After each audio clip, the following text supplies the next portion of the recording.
materi selanjutnya mengenai operator. Operator itu suatu karakter yang memiliki kegunaan khusus. Jadi di video ini kita akan mempelajari macam-macam operator yang ada di dalam bahasa pemrograman Python. Operator yang pertama kita akan pelajari yaitu operator aritmatika. Jadi sebelum kita masuk materi, kita buat terlebih dahulu folder operator. Kita buat folder operator.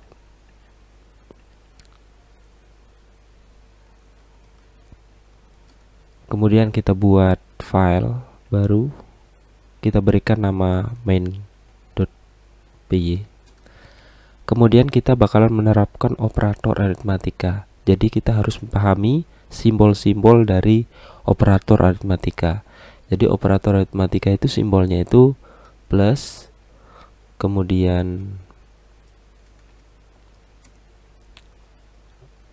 kurang, kemudian kali, kemudian bagi, ya. Kemudian ada pembagian, tapi kita bulatkan gitu. Jadi pembagian kita bulatkan. Jadi kita gunakan simbol slash. Kemudian ada modulus, sisa bagi. Kemudian yang terakhir itu adalah pangkat. Kita gunakan bintang 2 kali. Nah, sekarang kita terapkan. Berarti di bagian sini kita contohkan penambahan gitu ya, sama dengan 2 ditambah 3 gitu. Kemudian pengurangan berarti 3 dikurangi 4 atau 4 dikurangi 3 ya, 4 kurangi 3. Kemudian perkalian sama dengan 5 dikali dengan 2. Kemudian pembagian. Berarti pembagiannya itu kita gunakan simbol slash. Berarti di sini 8 dibagi 2. Kemudian pembagian tapi dibulatkan. Pembagian dibulatkan. Berarti 7 itu dibagi dengan 2 gitu. 7 dibagi dengan 2 gitu ya. Kalau 7 dibagi 2 kan ini dalam bentuk pecahan. Jadi nanti bakalan dibulatkan. Kemudian kita lanjutkan untuk yang sisa bagi. Berarti di sini sisa bagi sama dengan 7 sisa bagi dengan 3 gitu ya. Kalau 7 sisa bagi 3 itu berarti berapa? 1 gitu ya. Kemudian yang terakhir itu adalah pangkat. Pangkat sama dengan, berarti di bagian sini 3 pangkat dari 2 ya. Berarti 3 pangkat 2 berarti berapa?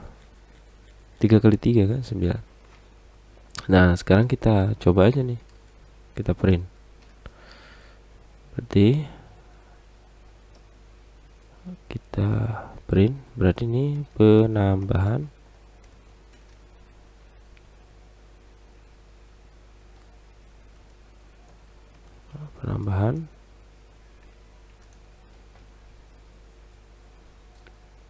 oke, hasilnya penambahan. Oke, seperti ini kita gandakan aja. Pengurangan, berarti di sini pengurangan, perkalian. Sini berarti perkalian. Yang ini pembagian.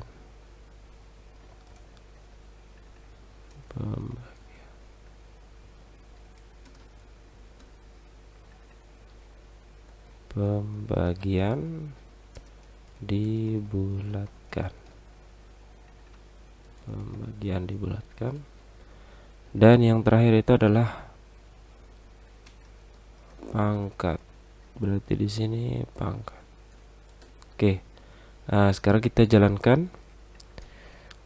Kita masuk terlebih dahulu di folder yang kita buat, berarti operator. Berarti di sini cd operator ls cd. Kita jalankan Python 3 main. Oke, seperti ini ya. Penambahan 5. Hasilnya yang ini. Penambahan 5, pengurangan 1, perkaliannya 10, pembagiannya 4, pembagian yang dibulatkan. Jadi hasilnya 3, yang tadinya 7 dibagi dengan 2, ya kan? Pangkat 1. Pangkat 1. 3 pangkat. Oh, bukan ya, tapi pakai bintang, sorry. Ini pakai bintang 2 kali nih. Oke, kita ulang. Berarti pangkat 3 itu 9 ya. Nah, oke, pangkat 9. Nah, ini untuk yang operator aritmatika. Nah, sekarang kita lanjutkan ke operator perbandingan. Sebelum di perbandingan kita belajar dulu operator asesmen dulu ya. Nah, jadi untuk operator asesmen itu operator yang ada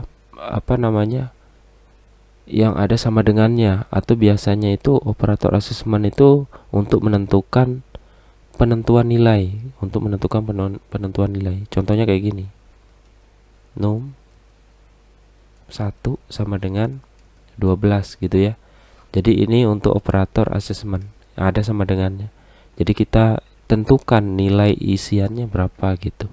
Ini untuk yang operator asesmen. Jadi kita deklarasikan suatu nama variabel sama dengan gitu ya. Kemudian nilainya apa gitu. Jadi ini untuk yang operator asesmen. Contoh lagi, num 2 sama dengan 13 gitu ya. Kemudian kita ganti num sama dengan 2 sama dengan 17 gitu. Jadi ini yang tadinya 13 sudah digantikan 13 digantikan 17 gitu. Jadi ini untuk yang operator asesmen.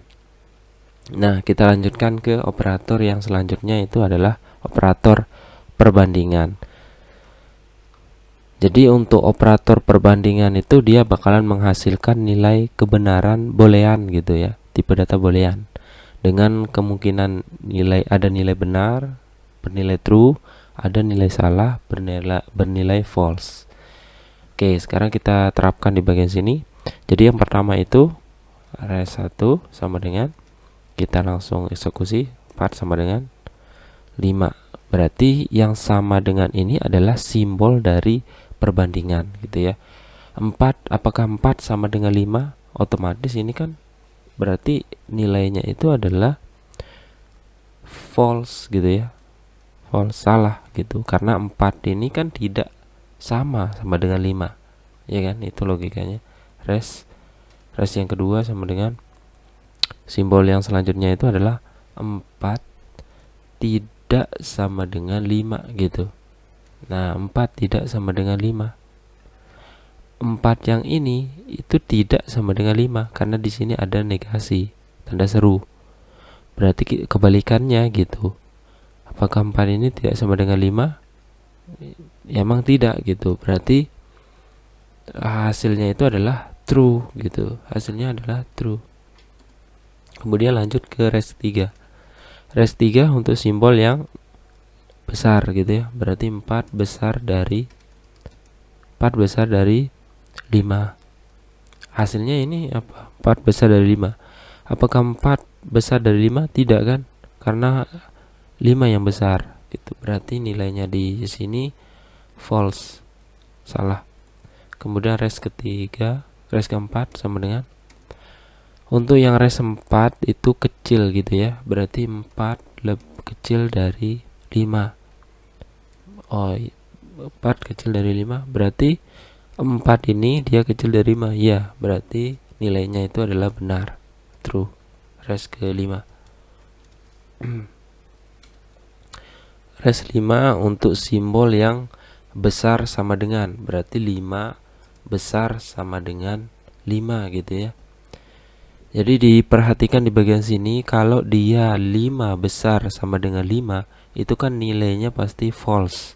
Kalau dia 5 besar sama dengan 5, itu berarti otomatis dia nilainya true, ya. Oke, kita lanjutkan ke yang res ke-6. Kecil gitu ya, berarti 4 kecil sama dengan 5. Berarti hasilnya yang ini berarti hasilnya 4 ini kecil dari 5, berarti true, ya. 4, apakah 4 itu kecil dari 5? Apakah 4 kecil dari 5? Oke. Oke, kita coba ya, karena 4 ini dia kecil dari 5. Kita print.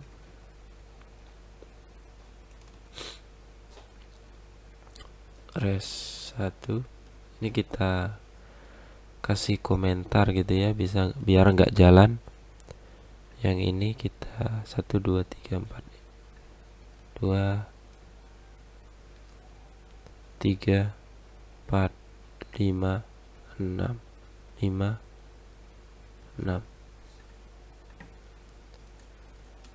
Oke, sekarang kita jalankan. Nah, benar ya, nilainya true. Oke, kita lanjutkan ke operator logika.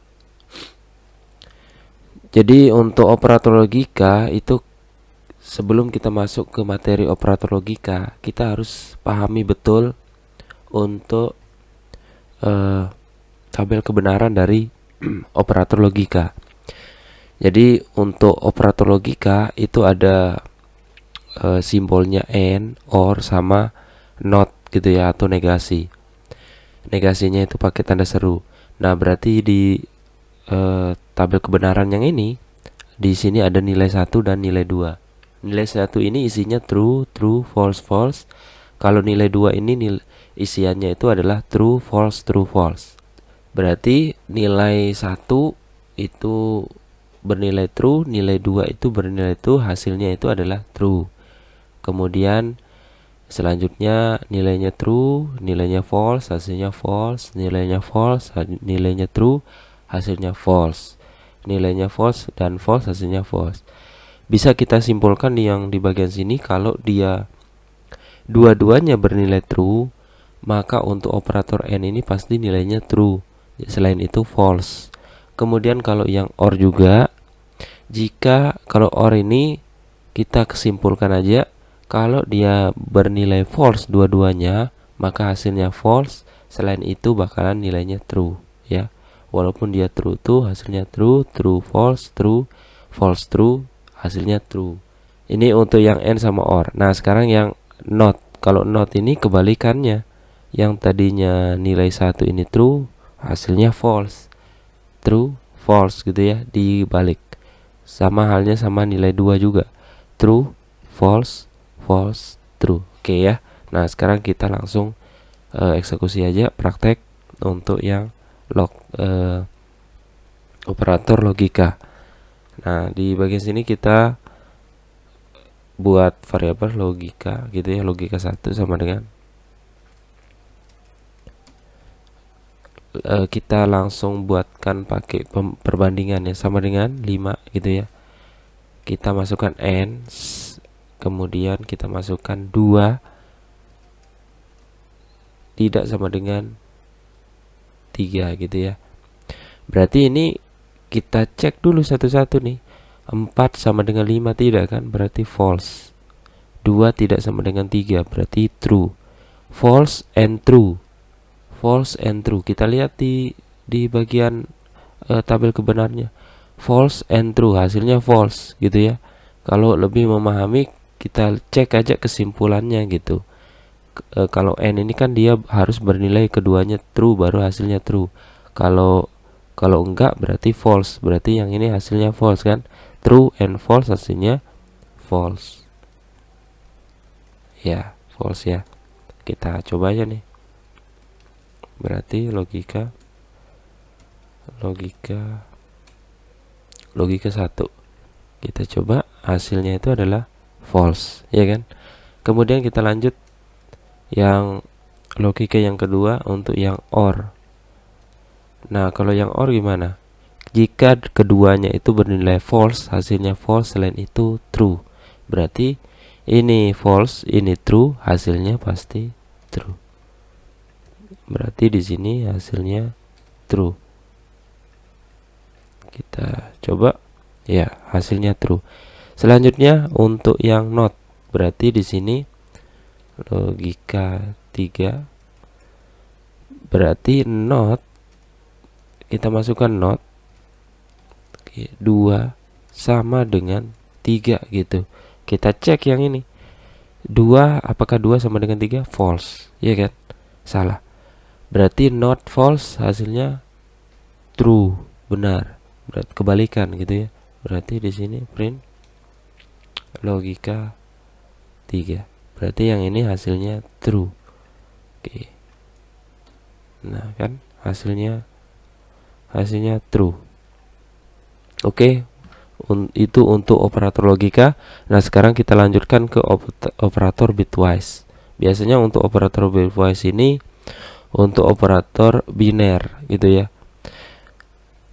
Nah, untuk contohnya berarti misalkan x, n gitu ya. N ini untuk yang operator bitwise-nya, n, y sama dengan 0. Berarti kalau dia 0, itu nilainya itu adalah 0 ya. Karena untuk biner ini kan dia ada hanya bernilai 0 dan 1 gitu. Nah, kemudian kalau yang x OR gitu ya, x OR y sama dengan 14 misalkan.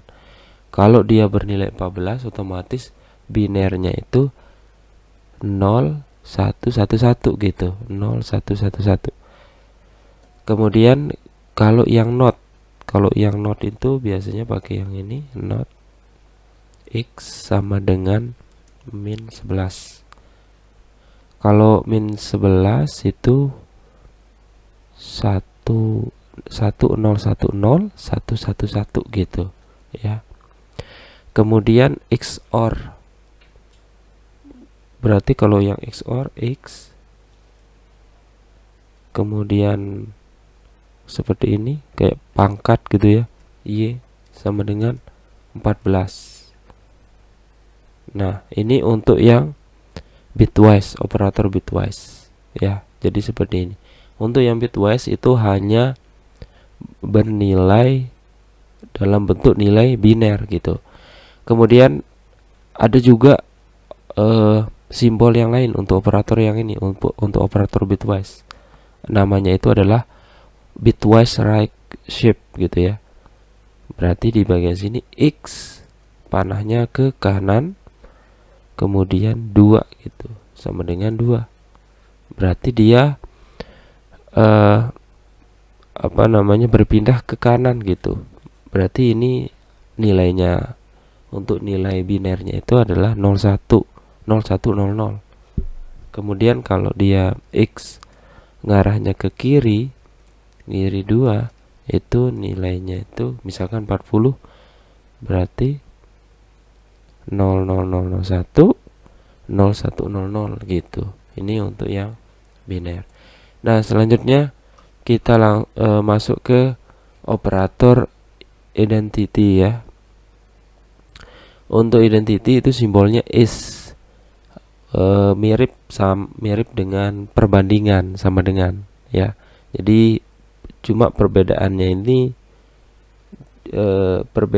itu pada operator is itu dia dibandingkan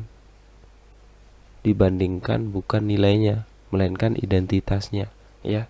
Jadi kalau operator identity ini enggak membandingkan nilainya, cuma dia membandingkan identitasnya. Namanya juga operator identity ya.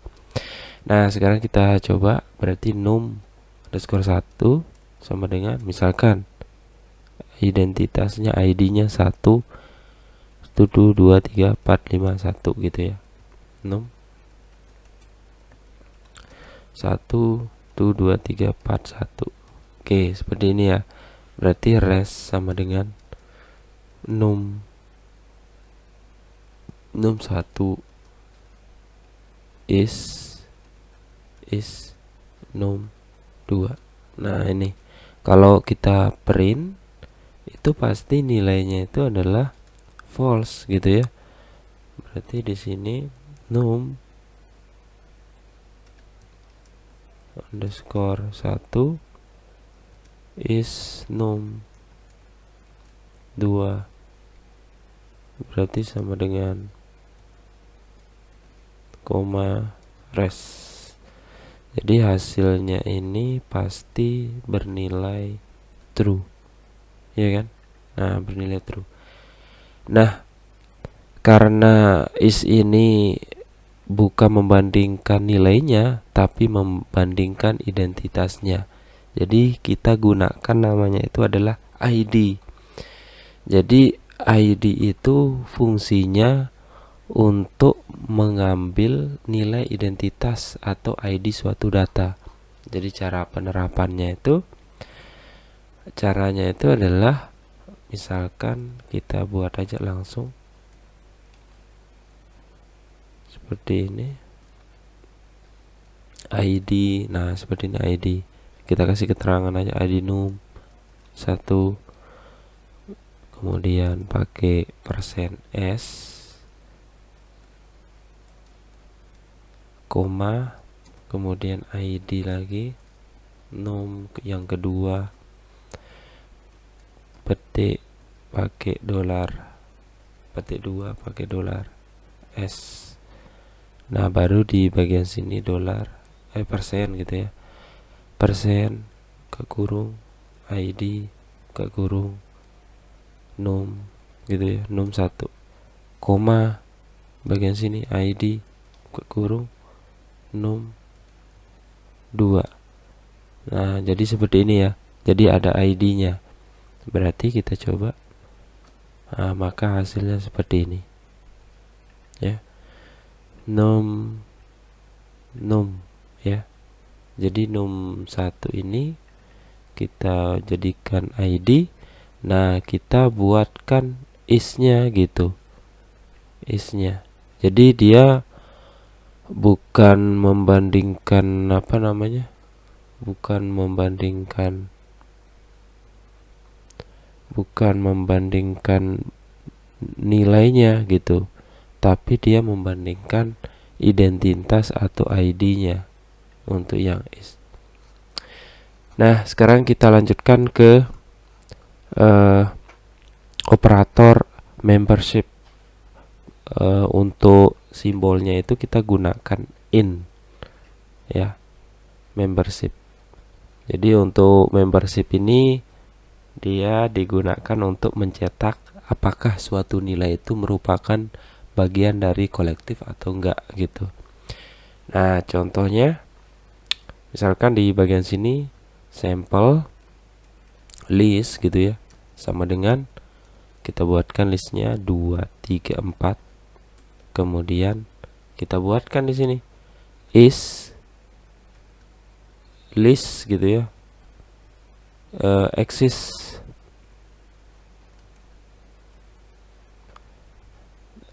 sama dengan, berarti di bagian sini kita ambil 3 ya, in sample list gitu. Tinggal kita print hasilnya apa ini. Berarti this is sample list. Ini nilainya pasti bernilai benar dan bernilai salah gitu ya. Nah, sekarang kita coba apakah ini bernilai benar atau bernilai salah. Oke, berarti dia bernilai benar gitu. Dia ngecek nih, apakah nih data 3 ini ada nggak di dalam list. Kalau ada ya pas nilainya true. Kemudian kita juga bisa di set gitu ya. Di set juga bisa.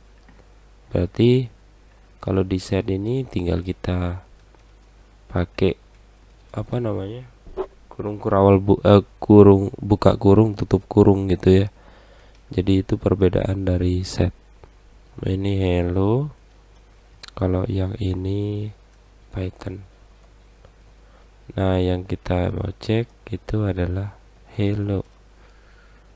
Yang ini kita ganti jadi tuple. Oh, ini tuple ya, bukan set, tuple. Ini tuple, sampel tuple. Berarti yang ini tuple. Oke, sekarang kita coba hasilnya true ya, hasilnya true.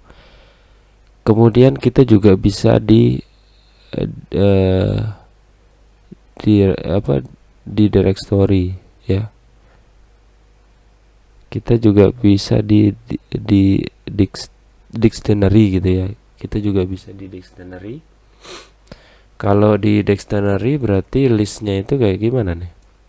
Berarti sampel dictionary ada key ya, ada key. Berarti di sini namanya ada key dan ada value. Misalnya namanya Andi, umurnya itu 20 tahun. Ini pakai kurung kawal buka, kurung kawal tutup untuk dictionary ya. Kita ganti tuple pakai dictionary, sampel dictionary. Kita panggil nama gitu ya. Kemudian panggil dictionary. Kita jalankan, hasilnya true, benar juga. Kalau selain nama, misalkan nama A gitu ya, false. Oke. Kemudian kita juga bisa masukkan di set gitu ya. Sama kita juga bisa pakai dalam bentuk dalam bentuk kalimat gitu ya. Kita juga bisa dalam bentuk kalimat. Kalau dalam bentuk set itu caranya, kalau set itu pakai ini juga ya. Ini berarti kita hapus. Nah, seperti ini. Misalkan untuk set Heru Andi gitu ya.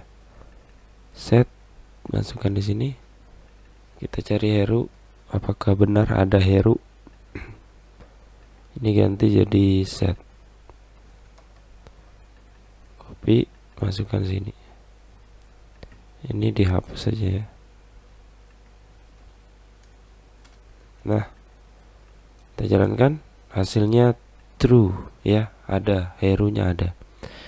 Nah, yang terakhir itu kita juga bisa masukkan berdasarkan kalimat gitu. Misalkan hello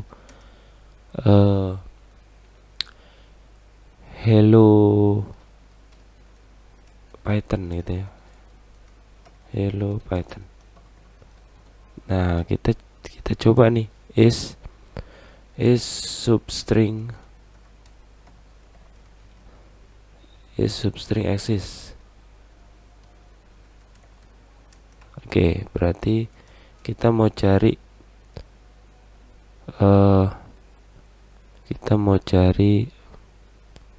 ORL gitu ya, ORL atau kita cari YTH gitu ya. Berarti YTH. Kalau YTH kan ya ini. YTH. In text. Oke, kita print. Berarti is substring. Nah, apakah dia bernilai true? Ya, bernilai true ya. Kalau kita masukkan misalkan selain yang ini, misalkan OP gitu ya. OP ini kan nggak ada di sini. Berarti otomatis nilainya false. Kalau hello ya otomatis ada gitu, nilainya true.